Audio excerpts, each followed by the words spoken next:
Hello and welcome to the VandySports podcast. I'm Chris Lee, joined by Luke Wyatt and Billy Derrick. Our podcast is part of the 440 Sports Network. So if you want to get your Titans podcast, your Predators podcast, your soccer podcast, whatever, go check that out. They have good content there. And before we begin today, some shout outs to our sponsors. If you're dreading laundry day and it is stealing time from the stuff that you truly enjoy, let the laundry professionals at the Wash House take care of that for you with two convenient locations in the Nashville area. Just drop off your dirty laundry, and our professional attendants can give you back the one thing you can never have enough of, and that is your time. Within 24 hours, pick up your nicely folded, fresh, and clean laundry ready to be put away. Check out washhouseclean.com. Stop in today, get your time back. Steve Andrews runs that company, good friend of mine. Vanderbilt fan for a long time, friend of the show. So please patronize his business and help out the folks who help us. Our guests today, well, I guess that's our co-hosts, Luke and Billy appear on the guest line, which is brought to you by the Murfreesboro Pure Milk Studio. And, presented by the Murfreesboro Pure Milk Company, a family-owned third-generation milk and ice cream distribution company located in Murfreesboro, Tennessee. They have a partnership with Purity Dairies that has lasted over 50 years. They bring Mayfield, Nestle, Haagen-Dazs ice cream to customers too. Those are in Southern Kentucky, Northern Alabama, North Georgia. Go to them at mpmci.com and find out more. But, boy, ice cream, guys. We might need a lot of ice cream to ease the pain this season for fans, I guess. That's a good way to put it. And homemade vanilla, still my favorite. Love the Moose Tracks, but that one's good too. Great stuff, great folks. And again, help out the people who help out our show. All right, gentlemen. I see you've hopped off the Moose Tracks bandwagon, Chris. What's going on there? Well, you just got to try some different things. I've always been I've been a homemade vanilla guy for a while. Keep it So classic. we were sampling the flavors and got around to that. And I was like, boy, theirs is good. Here's a question: what's the difference in vanilla and vanilla bean? I've always wondered the same. It just tastes a lot different. Homemade vanilla tastes it's just richer. It's probably worse for you, which is probably why it tastes so good. It's like I do make my own ice cream from time to time. And if you've ever had homemade vanilla in an ice cream freezer, it is one of the best things that you can get your hands on. And that's about as close to that as you can get what Purity makes. So yeah, I think some fans could use some more ice cream the rest of this season. that's ice cream's always a good plan, guys. Sure. Well, Vanderbilt changed plan a little bit last week. Went to Ken Seals. I suspect that's what's going to happen again this week. Hey, they cleaned up the turnovers. We'll give them that. Still end up losing by 17 points. All right, I'll start with you, Luke, and then go to you, Billy. Where do we find hope for the second half of the season? Well, the fact that you watch football every weekend and there's upsets every weekend, so there's your hope. Because we're going to be an underdog in every game, probably a double-digit underdog in the last 6 games. But there's always hope for upsets, just like there was 2 last year. And everyone thought we were going to go 0-8 in the conference last year, and it didn't happen. So hopefully that'll happen again this year. I think the disappointment is palpable because I can hear it in Clark's voice. Just talking to people over there, they're definitely not where they thought they'd be. I think they all thought they'd be at worst 3-3 or 4-2 right now. And when you don't meet expectations, which is a good thing that you have expectations. let's say that. People want to criticize that you say, well, our goal is for postseason play. To me, that should be your goal every year. And I just think that there's a lot of disappointment to go around, and I'm looking for leadership in that locker room. I said this on the post game with Joey the other day. Tim Corbin refers to this in baseball as when he has a good team, he feels like it's like you do your kids. At some point, you give them the keys to the car and let them drive it. And I feel like right now, Clark would love to give the keys to somebody in that locker room and let them drive it and take ownership of their own team.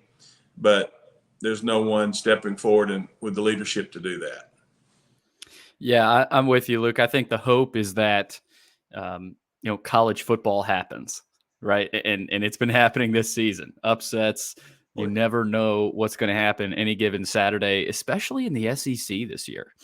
I mean, LSU's already got a couple of losses, and neither division really, there's no team that really has a strangle on either division right now. I mean, there's some big games this weekend, but, I think for Vanderbilt down the stretch, you saw South Carolina, some of their weaknesses against Tennessee. So I think that could be a team they potentially find a way to pick off. I know it hasn't happened since '07, I think. And then Auburn. I think Auburn is a team that Vanderbilt probably matches up better with compared to other SEC teams. We'll see how that happens.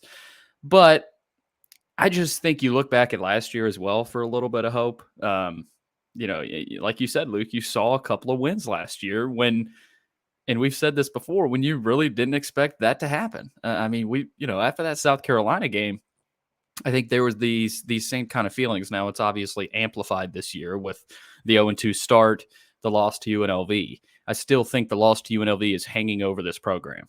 I really believe that. I think that has done a mental toll on this team that happens to teams before. I mean, you see brutal losses early in the season that teams suffer, and it takes a little bit longer for them to bounce back from. So I think that has been an effect of it. But yeah, Chris, I'd say hope. Yeah, it's hard to find it maybe within this program, but you might have to look outside and just say, hey, maybe they pick off a team or two down the stretch here and build a little bit of life heading into next year. Because I think, like we talked about it, if this is a 2-10 finish, I think that would be damaging. But if you're able to squeeze a win or two down the stretch here, I think that would sort of propel you forward better than just going 2-10. Yeah, I thought the Wake Forest game was one that they really needed to win. I thought it was the most important game for the program in 5 years. They face planted in that, but the season was still salvageable if they just beaten UNLV, and they didn't take care of business. I'm afraid that's going to be one that's going to hang over their head as Oreo enters the office here. Yeah, I think at this point, guys, tell me if I'm wrong. I think at this point, you just want to find something to give people to hang their hat on for hope next year, whether that's an upset or two, or you start playing some true freshmen. You saw a little bit of that last week with Junior Sherrill catching a touchdown pass. Maybe we see an A.J. Newberry, maybe Cedric Alexander pops off a 100-yard game at some point. To me at this point, look, I mean, if they go 4-2 the back half of the schedule, they will have beaten a ranked team, at least one, and this is all moot. But that's not realistic at this point. To me, and I'll start with you, Luke, the path of hope is give me something new and different that we don't have at this point that carries forward into next year. Yeah, I think it's intriguing. If I was a Vanderbilt fan, what I want to watch is to see how the Ken Seals project works, because nothing against AJ Swan, but we can't have a quarterback throwing it to the other team every game. That takes us with you got zero chance to win that way. I thought Ken protected except for the bad pass in the end zone, which again I'm not sure if that was a route problem or if Ken just made a bad pass, a bad decision. I don't know. That's the only real glaring mistake I thought that he made. I'm sure there were others that we didn't notice during the game, but I thought he played pretty well. And moving forward, if he has that type of performance on the road in a hostile environment in Florida, and we're facing the same thing, guys, that we did last week. It's the team we beat last year. So Florida needs a reason to be mad about something, and I'm sure they'll do that this week. So looking forward, I would say Ken Seals, watch him, the development there. And also with Patterson being hurt, being out for a few weeks, I'm excited about seeing Longwell in there and Bryce Cowan getting more time. I want to see those kids. I think they can play. I really have. I've said the first year my guy to watch was Longwell, and I just love everything about the way he carries himself. I'm looking forward to watching that kid play. Yeah, I'll add on to that. The young receivers, you saw Junior Sherrill get in there for a touchdown. Kind of his finally, popping off moment where I think we expected that to come maybe a little bit earlier, but he finally, outran a defender. And also London Humphreys, seeing if he can get back healthy and just seeing what those guys can do. Because let's face it, at this point in the season right now, those young players are what I think most fans care about, are what is most important right now to the program, building that foundation, and getting them as many reps as possible. You mentioned AJ Newberry, Chris, another guy that I think we might see potential a little bit more of down the stretch here. Defensively, you mentioned Longwell. Luke, I think Rinaldi is a guy that, he'll be here next year. He's starting to play a lot more. It's tough to see Kane Patterson go down. I think they got good news about him.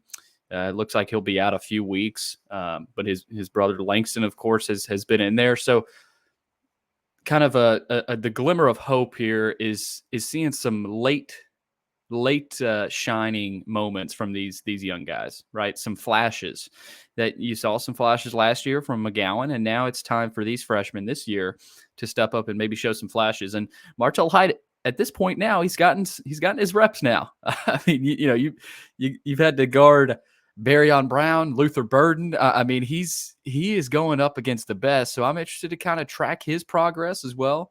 Trudell Berry also. So because Luke, those are the guys that are going to be there for the rest of this, this little stretch here, 2-3 years, really building this foundation for this program. So I'll be watching a lot of those younger guys as well. One thing I want to mention too, we talk about execution's been poor and all that. I watched the game 2 more times because I want to look for that type of stuff. And there was one play, and I know this is not taught. I know no defensive back coach or defensive coordinator would teach this. There was one play when we got beat over the top, and I won't mention the kid's name, but it was a vertical route, an obvious vertical route. Well, the kid's still chopping his feet when the guy's going past him. That's one, football 101. He's got to flip his hips and run with the guy, and he's still chopping his feet like he doesn't even see the guy coming at him. So I don't know where that comes from, how in the world you can be that technically poor, but that type of stuff just can't happen at a Division I football game. Well, and I agree, Luke, that's kind of a common theme this year, right? Vanderbilt backing up on their heels, waiting for, the defender to beat them, as opposed to going in and beating the defender, right? Go beat that team on the other sideline instead of kind of sitting back and being so reactive. I feel like they've been so reactive this season, which has resulted in slow starts to games. Chris, you asked Clark about the slow starts, and I don't know if there was much of an explanation there. I think Clark is sort of in the same mold as a lot of fans, kind of saying, we're working on it, but that's a problem for this team. There hasn't really been a step on the throat factor yet. Now, is the confidence there for that? I think the confidence is probably the bigger thing and the bigger part of this. And Luke, you mentioned leader. There doesn't seem to be a leader. So I agree with you when you say they've kind of been on their heels, not just as a DB and as a secondary group, but I think as a team, they've been kind of caught looking around, being reactive and instead of being aggressive. One other thing, and you want to look and say, when did this happen? And I agree with Chris, the UNLV game was the most damaging. When we get up 17-0, and you can see the energy and excitement, and then as soon as they, boom, get right back in it, that's when I think this team became broken. Because I think they thought, okay, again, here we are up 17-0 on a team we should beat, and then we got another dogfight on our hands. And they play poorly the rest of the night. I think you're right, Chris. That game set the tone for what we've seen since. Yeah, and here's my issue with that. You can't let that become woe is me. You do it to yourself. You're not a victim of anything, and that may be strong language. I don't know that applies, but I don't know. I just don't know how you let that happen. If you're going to change the culture and win football games, that can't be part of your mindset at all. No, I agree. I will say this for one thing: we have played our opponents' combined records like 22-6, which is probably as good as anybody. I think Missouri, Kentucky hasn't lost. UNLV's now 4-1. They boat raced Hawaii. Wake is 3-1. I think Hawaii's the only one with a losing record, 2-3 or 2-4. But we'll see how Missouri and Kentucky does this week. Yeah, and they still, for people they still haven't covered a point spread yet. Half a season in, No. I don't know that there's any other team in the country that's done that. No, that's a record. Well, now it's funny. Georgia has not covered a spread the other way. They've won every game, but haven't covered their spreads. Wow. Yeah. All right. We've reached the point in the season where it's difficult to find new material, but guess what we did? Mid-season grades. That's where we're going to go. I'll go Luke, Billy, me on all these. We'll start at the quarterback position. Luke, give me your grade and a quick synopsis as of why. Well, it's been a failure to this point because of obviously the turnovers that AJ had. We only have one sample size, and as far as Ken goes, he was better. I give Ken a C on his first one back. Maybe a B-. But anyway, it's hard to grade him on one game. We'll see after this week. But it's been a failure because of all the turnovers. Yeah, I'm gonna give a D for the quarterback position. Number one, because I think AJ Swan. We forget at the beginning of the season, he had some moments, and I think. I don't want to say he led them to victory over Hawaii, but I mean, he was a big part of that. I think he was a big part of that Alabama A&M win, but he's also been a big part of these losses, as other parts of this team have as well. Not quite an F, but I'll go D, but verging, coming very close to an F. I will also go D because, as you pointed out, Billy, they did some good things early in the season, have thrown some good balls for some big scores and things like that, but they've also been responsible for some of the losses, the careless turnovers, the fumble that was run the other way against UNLV that was maybe the biggest play in the game, or certainly one of them.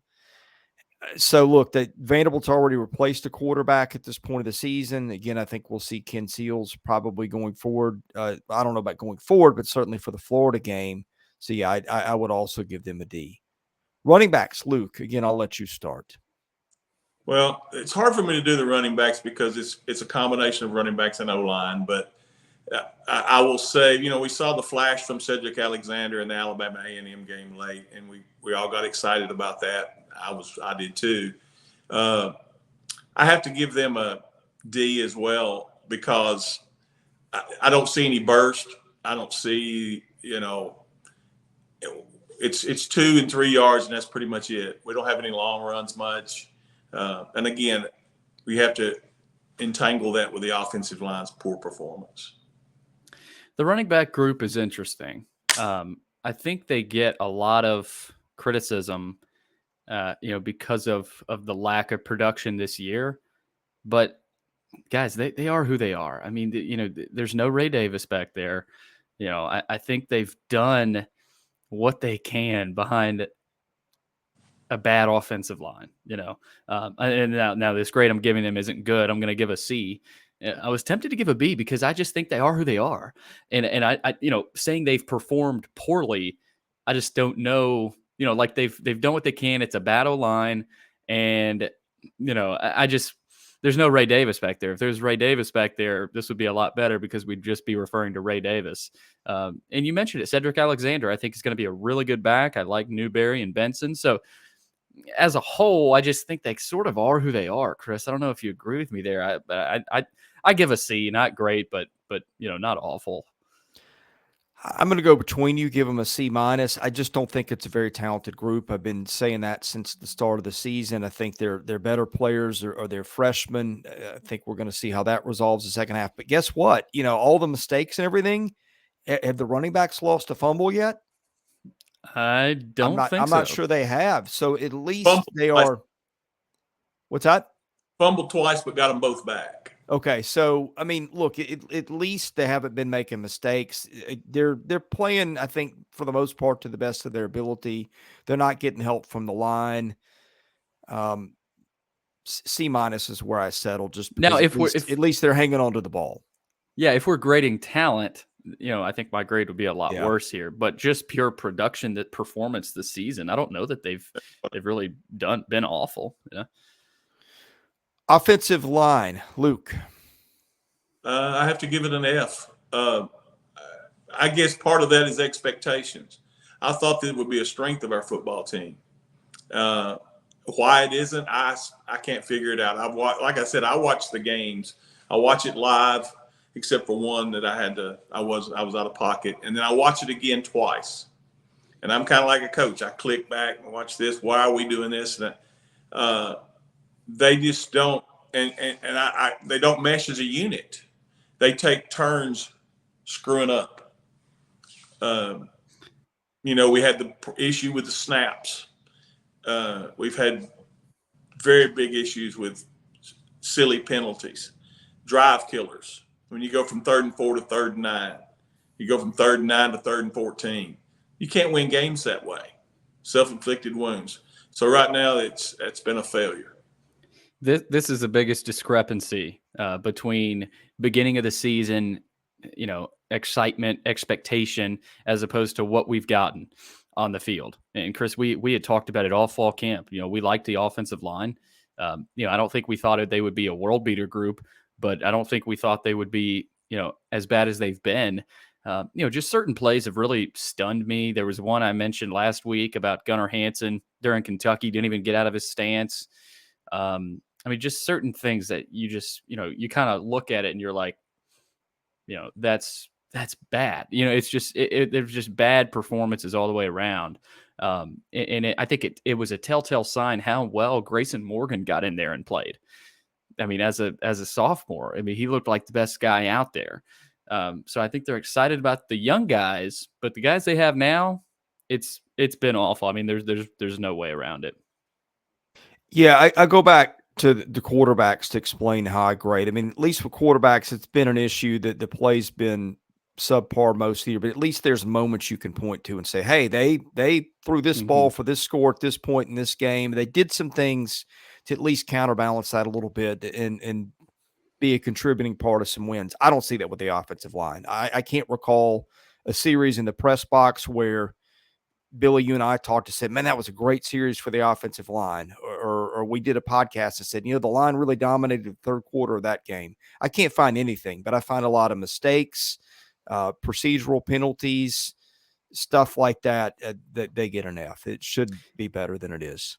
Yeah, and adding on to the penalties, that's been something that Luke mentioned, and they haven't been able to open holes in the run game. We talked about that, but the procedural penalties have almost been just as big and important as the lack of push in the run game and the pass protection. That has just compounded everything. Say they weren't a penalty prone group, this may not be an F, right? They just sort of are who they are, but they've made those boneheaded mistakes as well, which sort of compounds the issue. Okay, wide receivers. Luke, you start. Yeah, I give it a B+. I feel like that's been the highlight of the year of the team so far. Obviously, the young talent, the depth. There's been a few drops by some of the guys. Will Shepherd had a couple of hiccups. I just feel like that group is B+ and very close to being an A in their performance. That's the one smiley face I give. Yeah, I'll give a B. I think this group has been good overall. There's really no qualms about it. You look at Shepherd, he's now 10th in program history with 1,826 receiving yards. He is up there with Matthews, Bennett, the great receivers at Vanderbilt. But you've also got McGowan, Humphreys, Skinner, Sherrill, Hoskins. You've got some quality depth there. The one thing I will say, we've seen some drops here or there. We've also haven't really seen Quincy Skinner much. He did a little bit. He's done a little bit. I think he's starting to come on a little bit. but I think he's been sort of a non-factor that I'm surprised by. I've been surprised by. I know he's been banged up, and he might start to reemerge late in the season. I would have been a little bit higher on that if without the drops and maybe some of the lack of production from McGowan these last couple of games. He hasn't really. I think he's got under like 10 targets the last couple of games and hasn't made a ton of catches. So yeah, I'll go B though. I'll go B plus. I think that the negatives you've seen Shepard, I don't know if disappear is the right word, but be kind of a non-factor in a couple of their games recently. McGowan has not been as much of a factor lately as he was at the start of the season, but you've had Junior Searle, London Humphreys. You mentioned Skinner. Even Skinner's had a couple of big catches at times. I think it's a group that the top end performance has been pretty good. The depth has been better than it's been in a long time. Again, you would have liked to have seen a couple of their starters show up better over the last couple of weeks than they did, but overall, it's a really good performance, and I think it's worthy of a B plus. Okay, tight ends, Luke. I give tight ends a C, and I almost gave them a B plus because when they're targeted, they seem to do their job, especially Justin Ball. And I go back to the Kentucky game where we had 7 catches. Didn't have many targets Saturday to the tight ends, I don't think. But when they're targeted and when they're involved, they do a pretty good job. When I go back and watch the film on the blocking, it's been spotty. That's the reason why I drop it down a little bit. They can do better in that part of the game. But, again, I give them a C. Yeah, this is similar to the running backs. I think this group sort of is who they are right now. I think there's a little bit of potential there with Logan Kyle and Cameron Johnson. I think Justin Ball, and I don't know that he expected to do what he's been asked to do this year. I think Cole Spence was a guy that they might have even expected to start by season's end.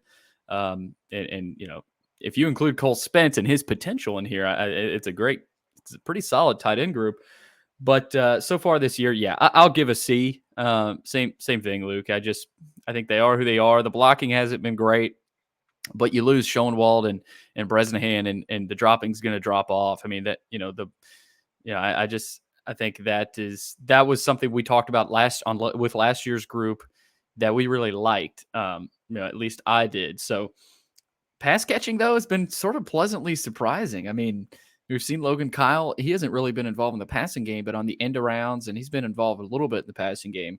And then Cameron Johnson late in games, I think he's looked good. So yeah, not great, but not awful. I'll give him a C.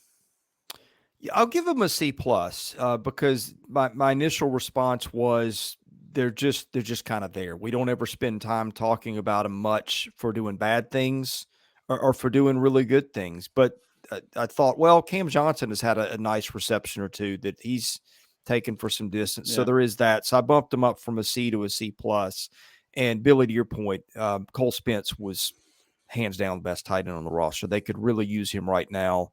They don't have him. So if you're circling things to look forward to for next season, that it would be the healthy return of Cole Spence would help things. Okay, gentlemen, I think we finished the offensive side of the ball. Let's go to defense. We'll start with the line, and we'll start again with Luke. D-line, if you throw out the Wake Forest game, I give it a C, but you have to include the Wake Forest game, so I give it a C minus. The tackling has at times been poor, getting blown off the ball at times. But I think they've been an average group. Again, this is a group I thought would be much improved. Getting Agu back has not been the impact that I thought it would be.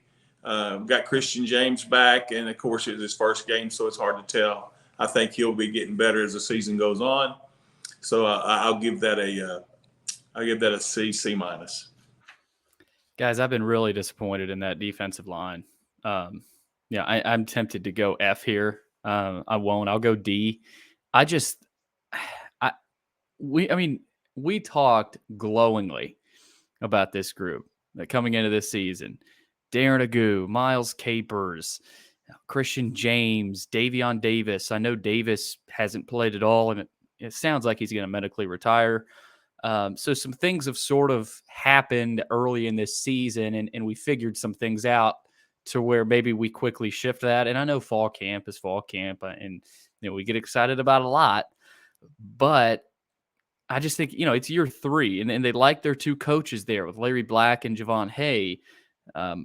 I just haven't been impressed, and maybe they start to come on late. I think they've been okay at times, and the last couple of games have been better, in terms of activity back there. But did they have a sack Saturday, Chris?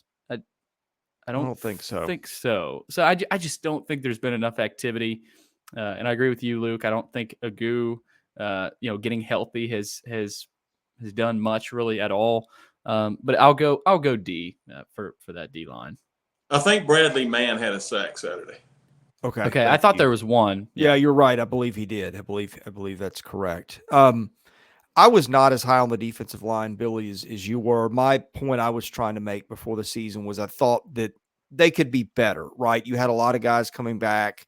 You got guys 4 or 5 years in the system.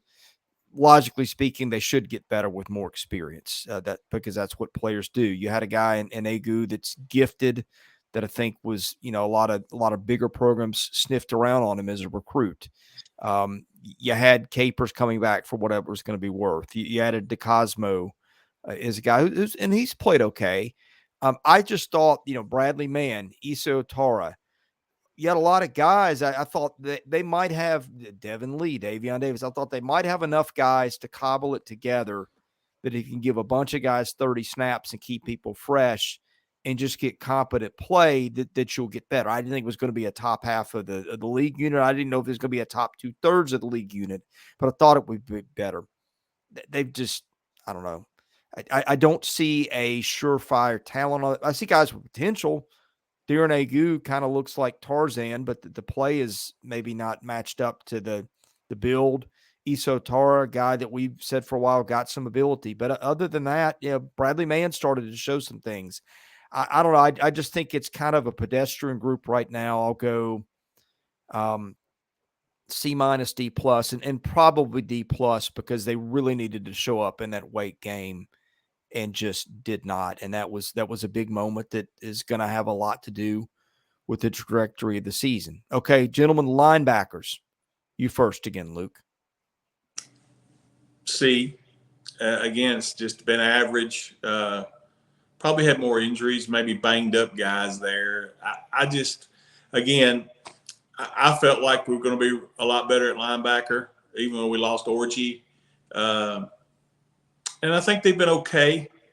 But again, the poor tackling in Wake Forest has to factor in. Again, if you throw it out, they may be a B-, but I just give them a flat C. Yeah, this is where the missed tackles start to really come in play. Vanderbilt's got 58 missed tackles at this point in the season through week 5.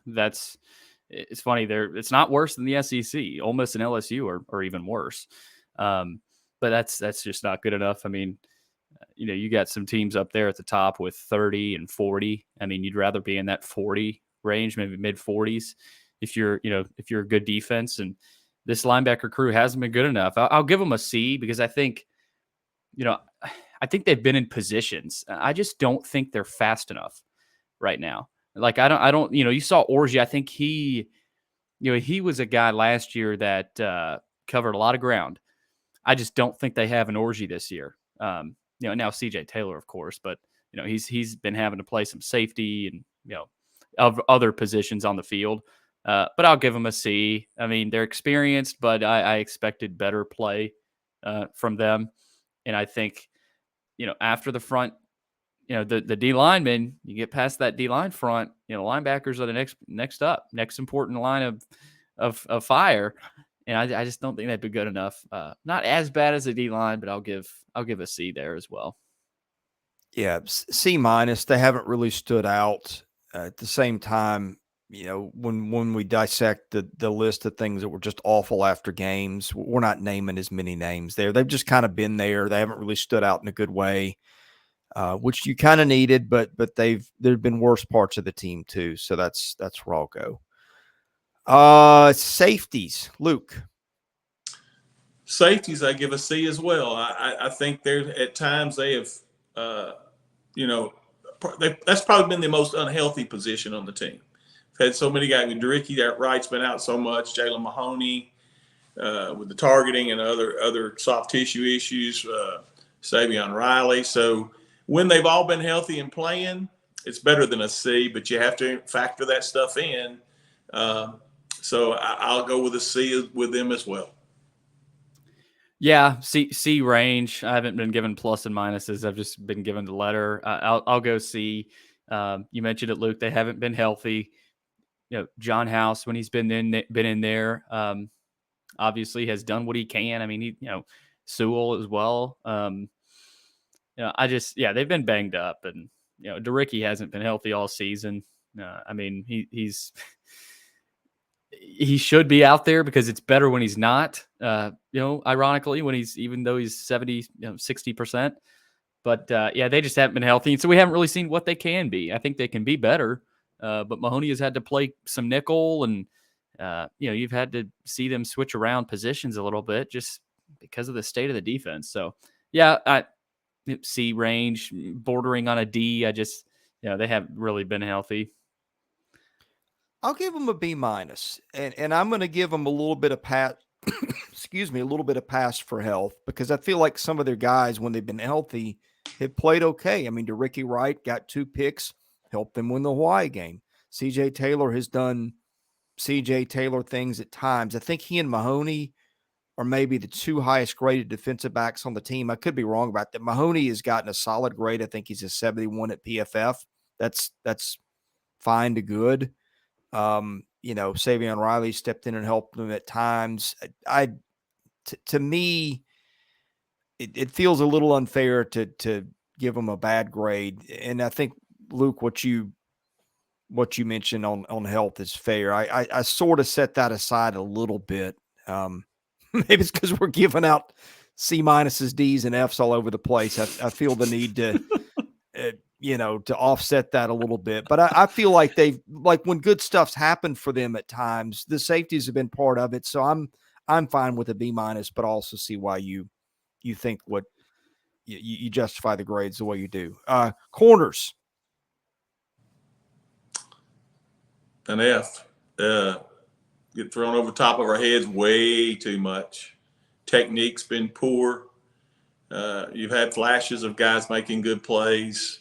A couple were made Saturday, and I thought they played a little bit better as a whole Saturday. But it's just been, I don't know if it's the talent or the technique or the combination of the both. But right now, that's a big F.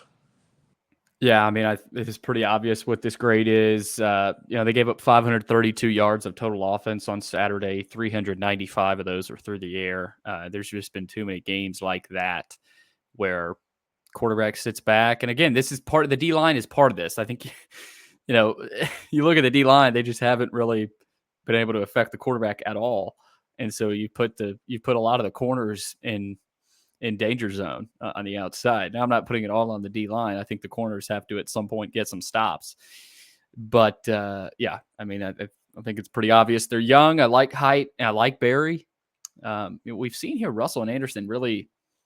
I mean, we haven't really seen a ton of them. We've seen them a little bit, but I like Height and Barry, but they're young. They're young, and they'll have to improve, and they're learning a lot this year. I think that's kind of silver lining. You look at next year and they might be a lot better. They're going against the best receivers. So, but yeah, I mean, F. Chris, before you go, I'll interject something. Okay, we give up 532 against Missouri. How do you think LSU fans feel? They got scared. That the LSU secondary might be worse than Vandy's. They have 4 and 5 somehow kids back there, and they gave 100 yards. 706. Well, and you cover your eyes and your ears on this one. Ole Miss is ahead on the schedule, and that looked like an offense that, with Judkins starting to run again, he's cleared up some deficiencies. Yeah, but those are 4 and 5 star kids LSU had.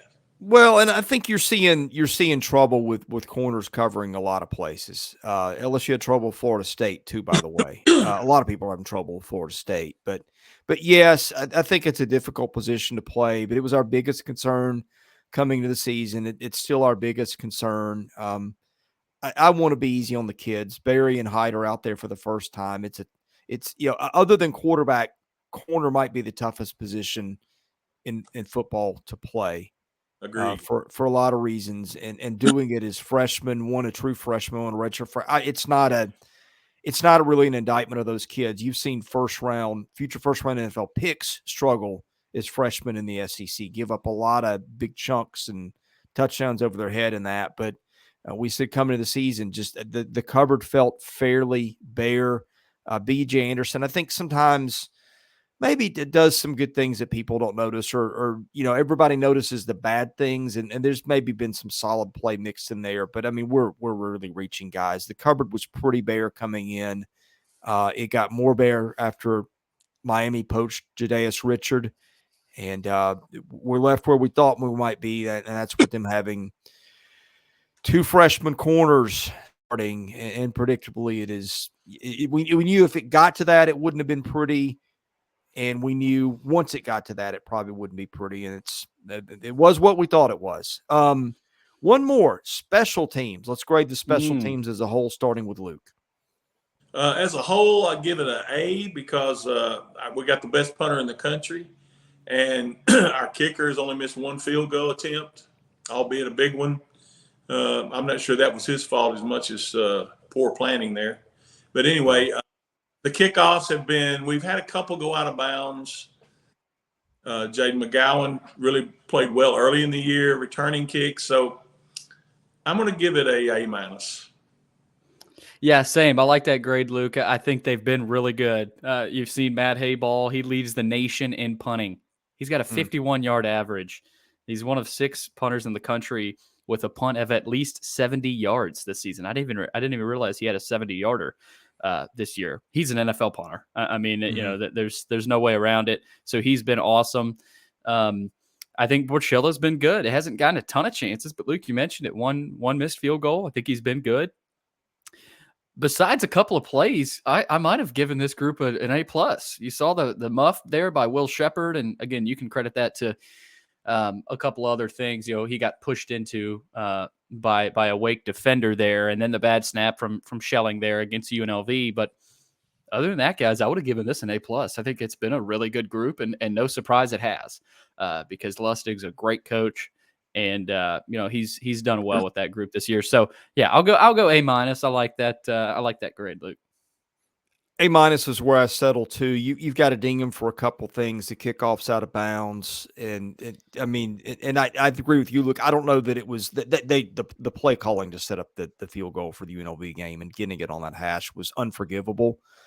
But it is what it is. He still could have hit a very makeable, 31-yard field goal for what was frankly the biggest play of the season, and they didn't. Other than that, they've been great. I mean, it occurred to me this week, like, if you take Matt Hayball out of this and just replace it with an average punter, how much worse does this get? Like Hayball is constantly kicking 60-yard balls over people's heads and pinning guys inside. And like, I don't even blink anymore. I just expect it like I expect when I draw my next breath, there's going to be oxygen there, which tells you how good that kid is. Boy, if it weren't for Matt Hayball, I mean, at least they are pinning other teams back and giving them longer fields, and sometimes teams will self-destruct on a drive or two. Special teams is the only thing that's kept this from being really, really bad, and that unit has been really, really good. Yeah, they're going to miss him a lot next year, because he's going to – I don't know if you think he's drafted? I mean, is he a guy that – so a lot close. of times – yeah, some punters get picked. Yeah, so we'll see. But either way, he won't be here next year, so that'll be something to watch. And that's let's face it. We're talking glowingly about the punter, and that is a good thing, but that shouldn't be the best thing, right? That like he should not be, but that's how good he is. I mean, I think, even if this team was where they are right now, was better than where they're at right now in terms of wins, I think we'd still be talking glowingly about Hayball, but I think everyone else needs to sort of step up and maybe get to a Matt Hayball level. Guys, I want to bring up something here. if Matt Hayball gets drafted, depending on what Will Shepherd, where he does or doesn't get picked, he could be the first guy that Clark Lee has coached that leaves to go to the draft as a Vanderbilt Commodore. Didn't get anybody drafted last year, didn't get anybody drafted the year before. And I researched this before the season. I've said this on the show before. Vanderbilt didn't get anybody drafted the last 2 years. And the last time Vanderbilt got shut out of back-to-back drafts was, I think, the early to mid-90s. So, again, that's a little bit of a backdrop against which the movie was set. But also, and again, I bring this up every week or a lot of weeks, but I think it's worth mentioning. You look at the guys they have lost. When Tyler Steen left the program to go to Alabama, I think everybody's like, what? He's going out. Alabama made Tyler Steen into a third-round pick. Ray Davis rushed for 200-something yards in the first half of Kentucky's game. Yeah. Was here a year ago. I'm guessing he's going to get drafted now. Gabe Judy Lawley, when they lost him, I was like, big deal. He's starting for Tennessee now, I think. Started at BYU a year ago. There's this weird dynamic now to where you look at the roster and going, there's no NFL talent here. And then guys leave and kind of are, well, I mean, look, we've only got one data point to say NFL talent in terms of being drafted. That's Steen. We'll wait and see what happens to Gabe Judy Lawley. And I don't know how good he is or isn't. I've not watched, but you saw what Ray Davis did. Luke, what do you make of all that? Well, none of those players, did Clark recruit any of those guys? No. That's what I'm saying. That just shows me how toward the end of Coach Mason's tenure, things had dropped off. I think as we start getting talent, I mean, I can see down the road in my crystal ball, Martell Height getting good enough to make it in the NFL. I mean, some guys like Darren. So, again, we're at that part of the program. And if you go back and look historically, and people don't want to talk about the history of Vanderbilt, they want to talk about the 3 years of James Franklin instead of the other 100 years. Yeah. That's just where we are. When you have a new coach come in, you have all the people leave. And then, of course, the portal is added to that. And NIL that. Matt Hayball was a portal guy for us, correct? Right. Mm-hmm. FAU. That's been the biggest thing we've got, so I don't know. I think that's where your program is right now. Yeah.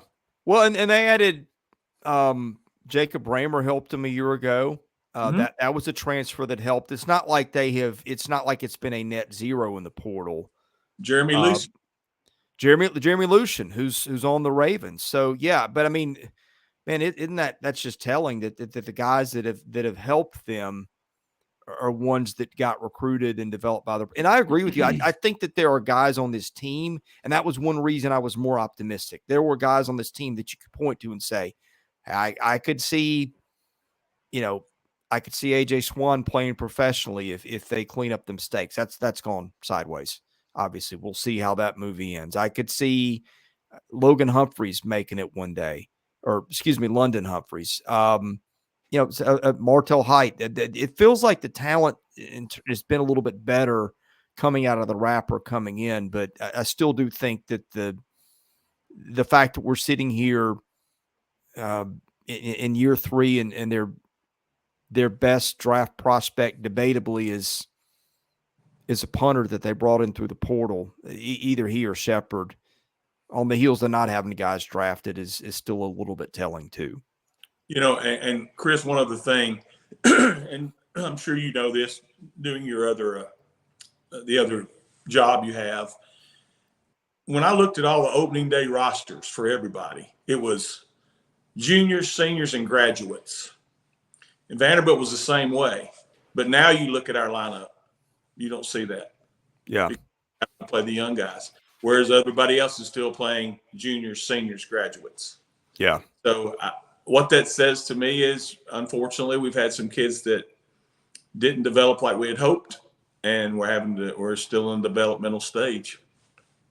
Yeah, you're at the point, I think, in this season where, you've got to sort of make that mental decision as a staff, right?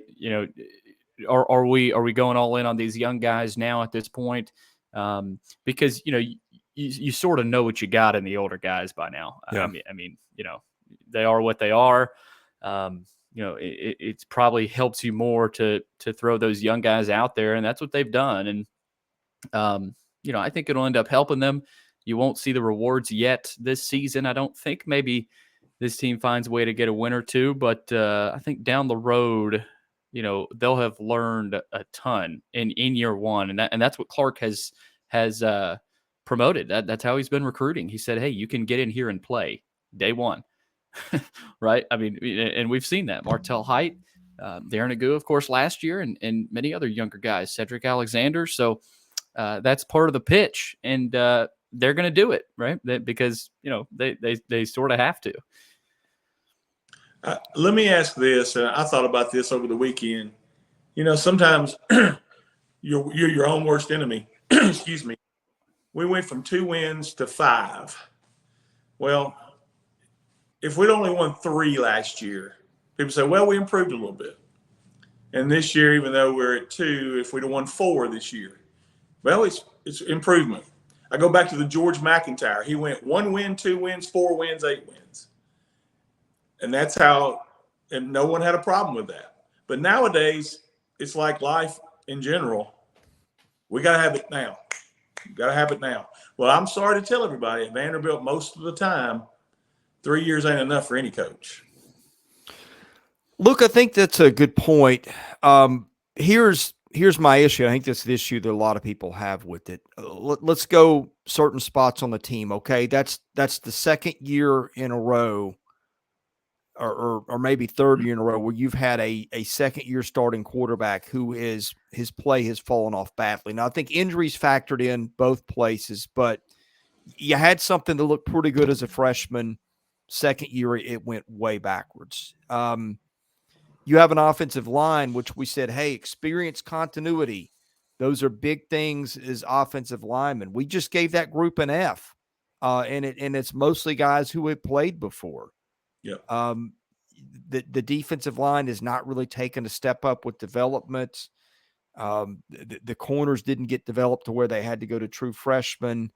I think that's the problem that people have. Like if this had been a thing where, and I guess injuries have been a thing too, which begs some questions on conditioning, because how many guys do we see at fall practice that were being held out? And you started your questions about that at the time. Yeah. I think all that's true. What we said about the backdrop of talent and what you said, like, was it a bad thing for them to win 5 games last year? But I think that in year 3, there are signs that you should be seeing on the field of development at spots. It's just not happening. And I think that's where people are concerned. And I don't think they're wrong to be concerned. No. I'm not saying that. What I'm saying, the reality of it is, and even Clark thought this could be a bowl team. Yeah. And I think a lot of fans probably did. But when you have to look at it from the standpoint of and the people don't want to talk about history, but it's what Vanderbilt does. It's how they they don't allow anybody in school. They did for 3 years. And it helped. It helped a ton. That's not happening anymore. We're not every person we want in school. I can tell you that. Well, and I don't know. Portal is a different story, I hear. Well, maybe. We'll find that out. We haven't used it much. So, I mean, yeah, let's face it, they overperformed last year. I mean, I think we can agree on that. I mean, you lose Ray Davis, you lose Mike Wright. Mike Wright scored a touchdown against Alabama on Saturday. Ray Davis ran for almost 300 yards. Ray Davis is a heck of a running back. He's an NFL running back, and I've been saying that for 2 years. He's behind a dominant offensive line, and he is off and rolling. And then you lose Gavin Schoenwald. The tight ends, we look at the tight ends from last year. Schoenwald and Bresnahan were great blockers, tremendous blockers. And, you lost both of them from last season as well. So, I think it's more like offensively, I don't see the physicality and the the approach of just saying we're going to drive this ball down your throat and we're going to beat you. Now, I don't know that they were driving the ball down anybody's throats last year, but I mean, they did against Kentucky. In Lexington, Ray Davis and Mike Wright, and then against Florida, you saw similar. So they won a couple of SEC games with that approach. I just think they're losing a lot of that this year. And it's interesting. A lot of times, Luke, you mentioned the win trajectory, right? You go from you go from 2-10 to 5-7, and now, all right, 6-6, 7-5, here we go. But all of a sudden, kind of back down to reality. Last year was a good thing. It was a net positive, but I think, it sped up this build and this expectation from the fans' perspective and from, quite frankly, us as well, that you can expect more of the same this year, and it just hasn't transpired. So we'll see, but I just think they lost some physicality from last year's team that they're missing. Well, let me ask you this, Chris. You should know this off the top of your head, I guess. Most important stat offensively is points per game to me. How many points per game did we average last year compared to now? Fewer. Like that's what I'm asking. How many points? I think they're about 10 points a game ahead, but the schedule's also much different. I mean, they got, like, for instance, they got shut out against Georgia and Tennessee and Alabama. Actually, they had a field goal, whereas they played, Alabama, A&M, UNLV. I think we're sort of comparing apples to oranges, but yes, I think they're about 10 points a game higher. Because I look at the two SEC games, we're averaging about 25 points a game. That, to me, that's pretty close to where to the potential. Yeah, I mean, they're playing better there. It's been and you were right. I don't think the season is all on turnovers. I think there's other things. We just sat here and gave a bunch of position groups bad grades, so we've acknowledged that they are right deficient in other areas. But yeah, I think that a lot of it is just turnovers have sort of shown a bad light. And let's be honest too, the strength of schedule they played so far. They played two bad teams, two okay teams, and two good teams. Yeah, so and I'm still interested to see how good Missouri and Kentucky are. I think they're both good. they're both 5-0. I think Missouri can beat LSU. I think Kentucky can beat Georgia. Now, does it happen? Maybe, maybe not. We'll see. But I think Missouri and Kentucky are really good. And Vanderbilt will face really good SEC teams down the stretch of the season as well. But I'm interested to see how good those two teams exactly are. Well, I got laughed at when I said UNLV will be a bowl team, and they're 4-1. UNLV is good. Yeah, but better than we thought. Still no excuse to lose it, but Luke may be right on that one. Nothing especially. Right. Gentlemen, Oreo's getting restless behind me. You might hear that. Let's get to the mailbag, Billy.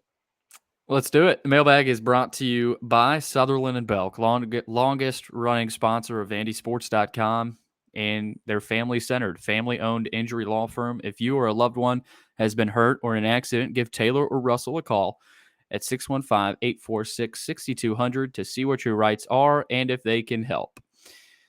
All right. Looks like we've got a few to get to. We start with Raiders 1967. He's directing this at you, Chris. Chris, you mentioned last podcast you have info that two football players who start for top 25 teams were in the portal and wanted to play at Vandy, but were denied admission. During the podcast, the support that James Franklin received, but no coach before him had received, has been discussed. I assume that applies to admission decisions during the Franklin era. How does this coaching staff in the non-Franklin era achieve support and admissions from the university in a manner similar to what James Franklin received? Yeah, I don't know. There's a disconnect there between what I hear in some circles and what I hear in others. And look, I keep saying this. It's something. I mean, it's not, whoops, we woke up and this football program became bad in 2023. There's a lot of explanations out there. And I'm going to, this is the point of the season where we sort of have to ration content because it's the same story every week. And I'm sort of holding this for maybe the end of the season episode. But I remember saying this in a podcast 3 years ago. I thought that when Vanderbilt changed athletic directors, you need to go audit that whole department, have an independent audit. Don't report to the AD or whoever. Don't report to anybody that could steer the results of the survey. Somebody who knows what they're doing and knows what a competitive football program looks like.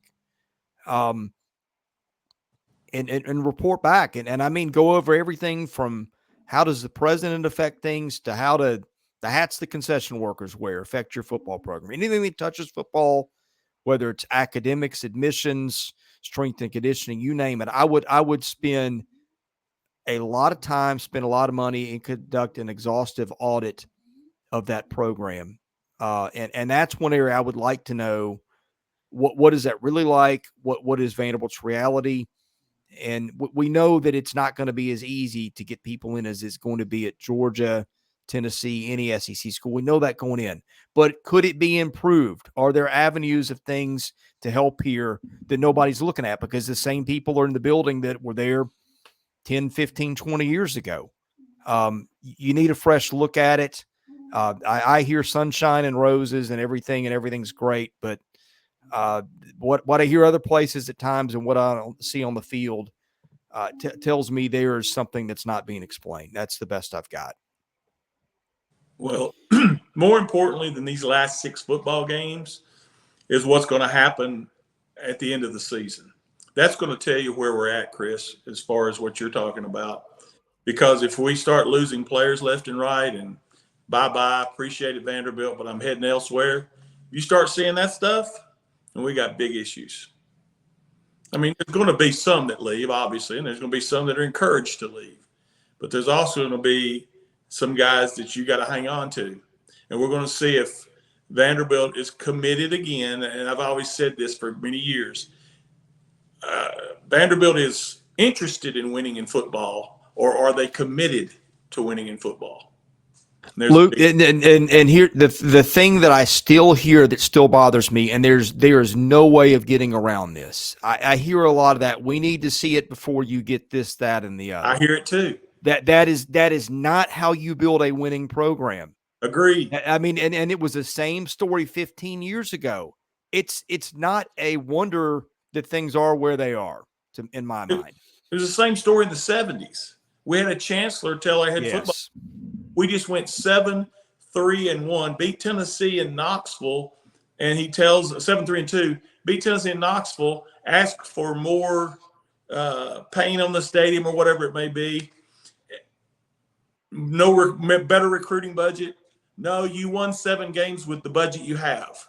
That's the kind of thinking. There's no forward thinking. Luke, I looked this up, and I can double check. I think that they've got 4 assistant coaches on the staff that have spent time at other Power 5 programs. And I think that experience, if you add it up, totals maybe 10 or 15 years tops. You're boring, Billy. Sorry. This season is boring me. So now everybody gets it back. Now you know how I feel. All right. Looks like we got one more, but it's a 2-parter here from Meh username. If Ken Seals starts in Gainesville on Saturday, which is, I think, what we all expect, does it feel like Walter Taylor is still running backup this week? It's interesting.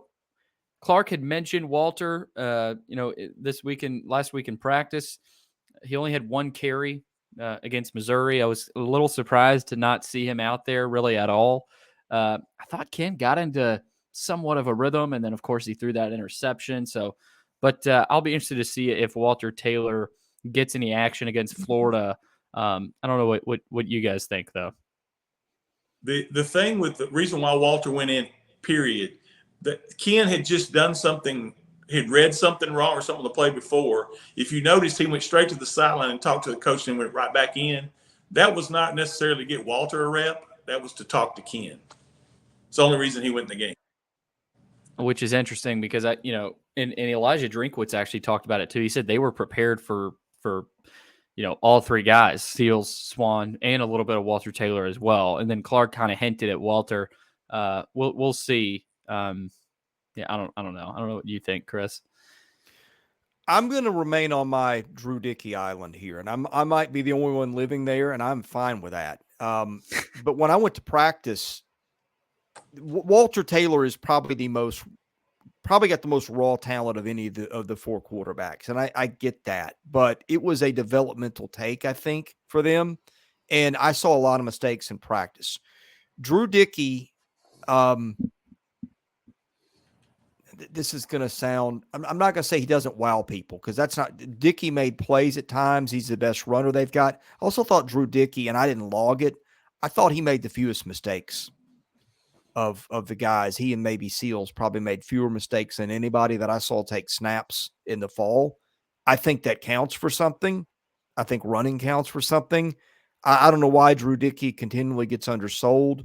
But to me, if you're going to play a third guy at this point, and again, Walter Taylor, 2 years from now, we may be talking about Walter Taylor as an all-SEC quarterback. I'm not denying any of the talent or the things that people see, but I'm a little more bullish on Drew Dickey and think he could be more part of the answer than perceived. But I think I'm alone in that opinion. All right, let's close it out with this one.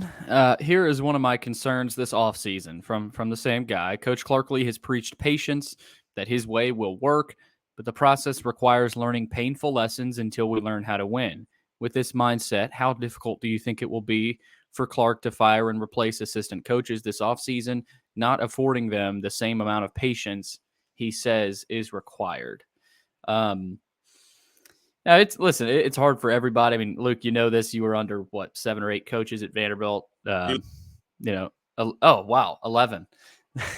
So undersold you there. It goes to 11. 11 coaches. So, you've seen coaches come in, you've seen coaches leave. It's hard to fire coaches, and it's hard to find new coaches, right? So I think that's something that coaches don't want to do, but if they have to, they will. And I talked about it after the UNLV game. I said I think this loss prompts, sort of begins the foundation of some potential changes, whether that's coaching, whether that's systems, whether that's whatever it is, right? I think this will be an offseason full of changes. But in terms of the approach from Clark and preaching patience, and I don't know that I think you get to a point, and I don't know if you agree here, Luke, where you can preach patience, but there's also a little bit of urgency, I think, especially in an off season after a season like this. Now the season's not over yet, of course, but it almost feels like it is in a way. I don't know what you guys think there. Well, go ahead, Luke. Hey, Chris. Oh, you first. 2 things about changing coaches. And again, this goes back to what Chris was talking about. How are we committed or whatever? I've known 2 staffs that wanted to change coaches and weren't allowed to because financially they weren't going to give them any more money to do it. Mm-hmm. So you're stuck with who you've got in those instances. So you can't blame a football coach for that. You have to blame the administration, whether that be the athletic director or chancellor or whatever, board of trust, however you want to look at it. Okay. The ones that changed coordinators and were given the money to change coordinators, that's the thing. Which will this be? And for Clark's sake, it better be, if he feels like he needs to change coordinators, he ought to be able to do it. And he ought to be able to be unlimited in the money that he needs to spend if you're behind Clark Lee. And if you're not, then what are we doing anyway? So that's simple to me. It's all going to be on administration, whether or not they give him the money to do what he wants to do. Vanderbilt always plays these little games in which they predetermine the answer ahead of time. And then they use themselves to dance around the fixes. And I heard this with Derek Mason. You could just see, and look, Clark is not performing a lot better than Derek did at this point. Now, I think that I think I trust Clark to figure out more than I do Derek. But they would, Derek's not the problem. The problem is facilities, and we're not giving him what he needs to win. And Derrick didn't have the coordinators he needed. So you know what they did? They went out and actually got respectable coordinators at times. Andy Ludwig, I think we're seeing he's pretty good. They brought in, who was it? They brought in Ted Roof for 1 year, his last year. Ted Roof had a pretty decent track record of success at some past stops. I mean, they were better coordinators than I've seen a lot of years. I won't start naming names, but the fans can. They know the names.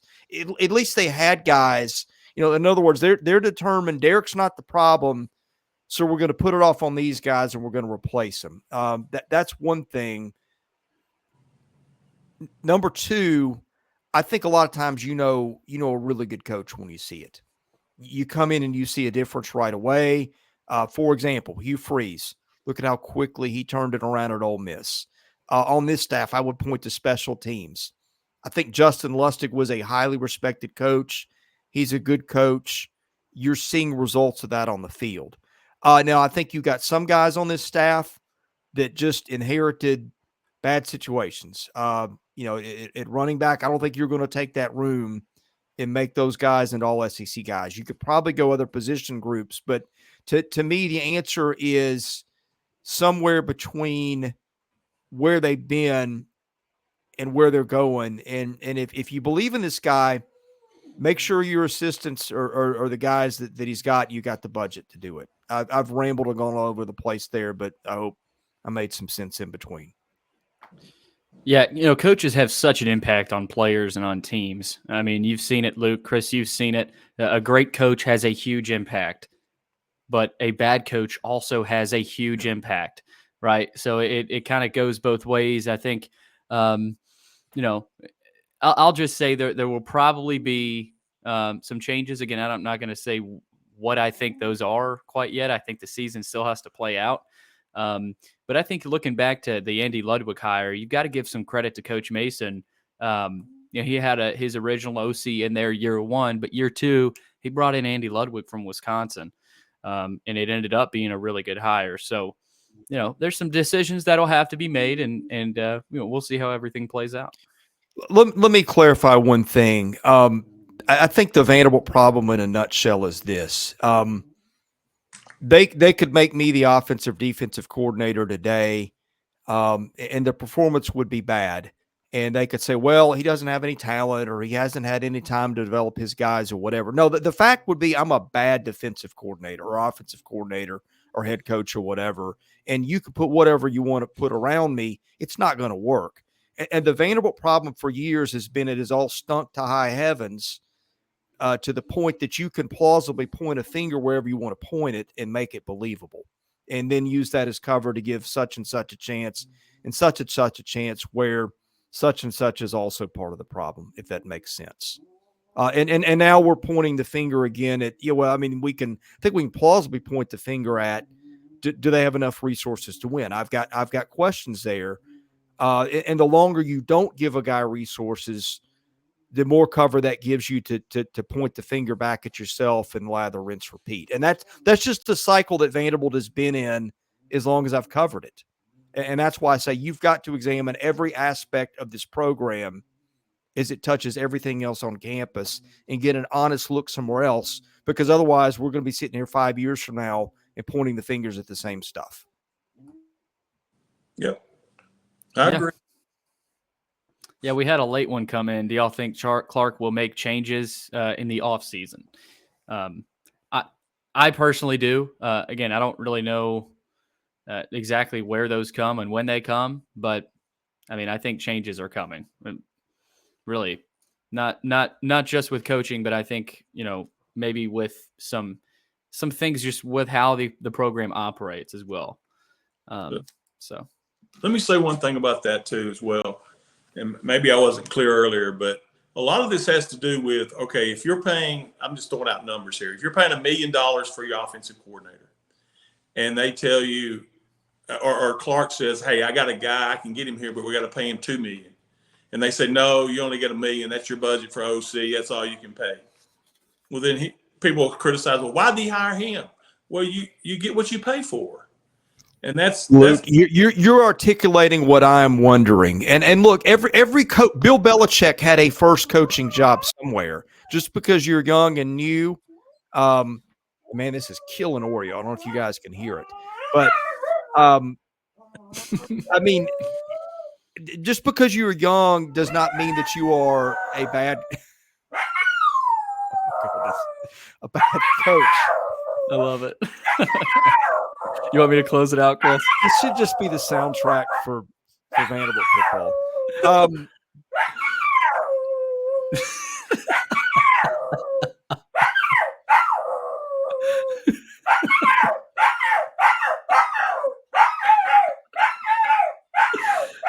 I love it. What is going on? Okay, I think he's done. I think if you compare their staff and how long these guys have spent at Power 5 jobs compared to other staffs in the SEC, and I haven't done the audit, and I'm not counting Vanderbilt. I want to go outside Vanderbilt, look at other places. I bet you they are 14th in experience in the SEC. I would have to look it up, but I just think that, and again, you can carry a couple of guys who are pretty talented because those guys, everybody needs a first break at some point. But I do wonder if we did the math and compared them to the other 13 schools in the league, what would that look like? Because I have a feeling I know what it would look like. Yeah, I think there's some coaches that have made stops at SEC schools, but I don't know if it's really been anything significant. I might even look into that, Chris. It's a good observation, but yeah, that'll wrap up the mailbag.